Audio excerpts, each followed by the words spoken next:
বৈশাখের শেষ দিকে এসে বাড়ছে গরমের তীব্রতা। এরই মধ্যে গরম নিয়ে দুঃসংবাদ দিল বাংলাদেশ আবহাওয়া অধিদপ্তর।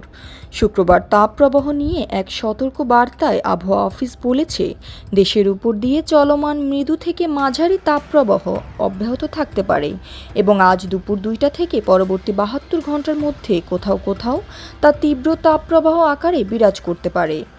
সর্বশেষ 120 ঘন্টার পূর্বাভাসে বলা হয়েছে, সকাল 9টা থেকে পরবর্তী 24 ঘন্টায় অস্থায়ীভাবে আংশিক মেঘলা আকাশসহ সারা দেশের আবহাওয়া প্রধানত শুষ্ক থাকতে পারে। সারা দেশে দিনের তাপমাত্রা 1 থেকে 2 ডিগ্রি সেলসিয়াস বৃদ্ধি পেতে পারে এবং রাতের তাপমাত্রা সামান্য বৃদ্ধি পেতে পারে। রংপুর, দিনাজপুর, নীলফামারী, রাজারহাট, ময়মনসিংহ, মৌলভীবাজার, রাঙ্গামাটি, চাঁদপুর, ফেনী, নোয়াখালী, চট্টগ্রাম, বান্দরবান, বরিশাল এবং পটুয়াখালী জেলাসহ ঢাকা, রাজশাহী এবং খুলনা বিভাগের উপর দিয়ে মৃদু থেকে মাঝারি ধরনের তাপপ্রবাহ বয়ে যাচ্ছে এবং তা অব্যাহত থাকতে পারে।